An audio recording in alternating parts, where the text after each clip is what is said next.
পরিব্রাজিকা বেদান্তপ্রাণা মাতাজির প্রবন্ধ সংঘ ভাবনায় স্বামীজি থেকে নির্বাচিত অংশ, পত্রিকার 23তম বর্ষ, 5ম সংখ্যা। কাশীপুর।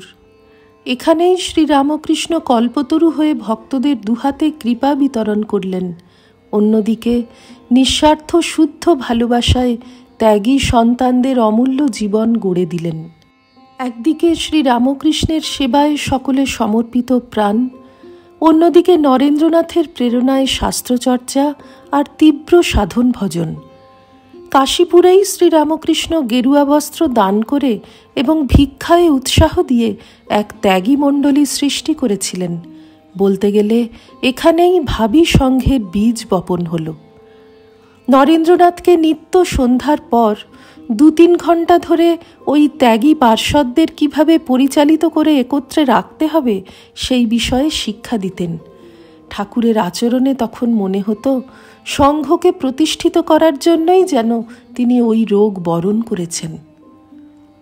শ্রীরামকৃষ্ণের লীলাবসানের 4 বছর পর 1890 থেকে স্বামীজি ভারত পরিভ্রমণের পথে দেশের মানুষের দৈনন্দিন সমস্যা, দারিদ্র্য, শিক্ষার অভাব, নীচ জাতি ও নারীদের হীন অবস্থা প্রত্যক্ষ করলেন।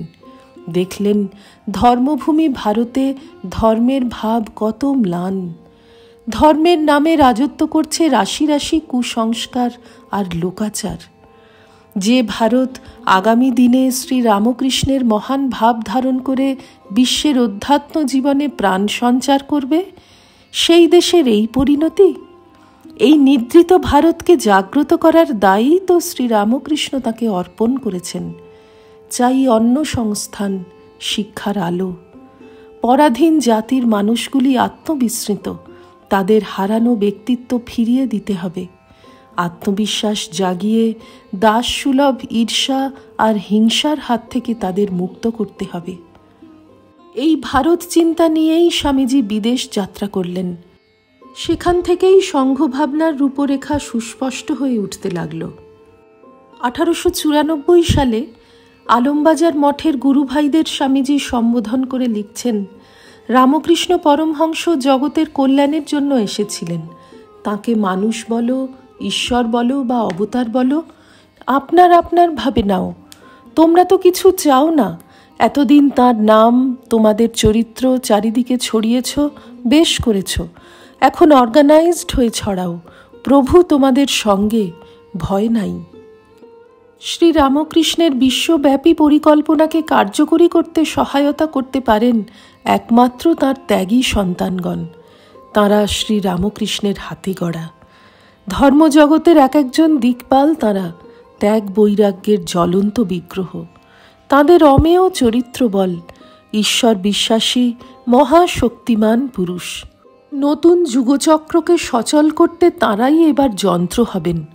পরে তাঁদের দৃষ্টান্তে গৃহস্থ ভক্ত আর শিক্ষিত তরুণরাও যোগ দেবেন।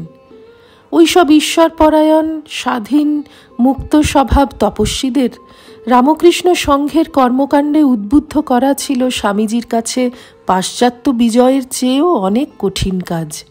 তাই দেখি ক্রমাগত পত্র লিখে, কখনো বা অনুনয় করে তাঁদের কাজে নামানোর প্রযত্ন করছেন স্বামীজি সুদূর আমেরিকা থেকে।